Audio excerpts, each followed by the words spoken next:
ലൈംഗിക പീഡന കേസിൽ നടന്മാർക്ക് മുൻകൂർ ജാമ്യം ലഭിച്ച സാഹചര്യത്തിൽ ഇരുവരെയും ചോദ്യം ചെയ്യാനുള്ള നീക്കം ആരംഭിച്ച് പ്രത്യേക അന്വേഷണ സംഘം. മുകേഷ്, ഇടവേള ബാബു എന്നിവർക്ക് അടുത്ത ദിവസങ്ങളിൽ നോട്ടീസ് നൽകിയേക്കും. പരാതിക്കാരിയുടെ മൊഴിയിൽ വൈരുദ്ധ്യമുണ്ടെന്നത് അടക്കമുള്ള നിരീക്ഷണത്തോടെയായിരുന്നു എറണാകുളം പ്രിൻസിപ്പൽ സെഷൻസ് കോടതി ഇരുവർക്കും മുൻകൂർ ജാമ്യം നൽകിയത്. ആലുവയിൽ താമസിക്കുന്ന നടിയുടെ പരാതിയെ തുടർന്നുള്ള ലൈംഗിക പീഡന കേസിൽ കഴിഞ്ഞ ദിവസമാണ് നടന്മാരായ മുകേഷ്, ഇടവേള ബാബു എന്നിവർക്ക് മുൻകൂർ ജാമ്യം ലഭിച്ചത്. ഇരുവരുടെയും മുൻകൂർ ജാമ്യാപേക്ഷയെ പ്രോസിക്യൂഷൻ ശക്തമായി എതിർത്തിരുന്നെങ്കിലും പ്രതിഭാഗം വാദം എറണാകുളം പ്രിൻസിപ്പൽ സെഷൻസ് കോടതി അംഗീകരിക്കുകയായിരുന്നു. പരാതിക്കാരി നിയമബിരുദധാരിയായതിനാൽ എങ്ങനെ മൊഴി നൽകണമെന്നറിയാമെന്ന് കോടതി ഉത്തരവിൽ ചൂണ്ടിക്കാട്ടിയിട്ടുണ്ട്. കോടതിയുടെ മറ്റ് പ്രധാന നിരീക്ഷണങ്ങൾ ഇങ്ങനെയാണ്. ബലപ്രയോഗത്തിലൂടെയുള്ള ലൈംഗിക ബന്ധമെന്ന സൂചന പരാതിക്കാരിയുടെ മൊഴിയിലില്ല. പോലീസിന് നൽകിയ മൊഴിയിലും മാധ്യമങ്ങളോട് പറഞ്ഞതിലും വൈരുദ്ധ്യമുണ്ട്.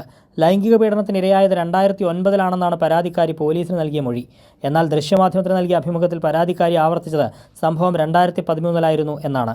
സമൂഹത്തിൻ്റെ വികാരത്തിനനുസരിച്ച് തീരുമാനമെടുക്കാനാവില്ലെന്നും പ്രിൻസിപ്പൽ സെഷൻസ് കോടതി ഉത്തരവിൽ വ്യക്തമാക്കിയിട്ടുണ്ട്. കോടതി നിരീക്ഷണങ്ങൾ ആരോപണ വിധേയർക്ക് വലിയ ആശ്വാസം നൽകുന്നതാണ്.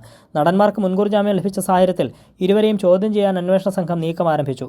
മുകേഷ്, ഇടവേള ബാബു എന്നിവർക്ക് അടുത്ത ദിവസങ്ങളിൽ നോട്ടീസ് നൽകിയേക്കും. അതേസമയം കോൺഗ്രസ് നേതാവ് അഡ്വക്കേറ്റ് ചന്ദ്രശേഖരനെതിരെ പുതിയ കേസ് രജിസ്റ്റർ ചെയ്ത സാഹചര്യത്തിൽ മുൻകൂർ ജാമ്യാപേക്ഷയിൽ വിധി പറയുന്നത് മാറ്റിയിരുന്നു. അതിജീവിതയെ ഭീഷണിപ്പെടുത്തിയതിന് നെടുമ്പാശ്ശേരി പോലീസാണ് ചന്ദ്രശേഖരനെതിരെ കേസെടുത്തത്. കൈരളി ന്യൂസ്, കൊച്ചി.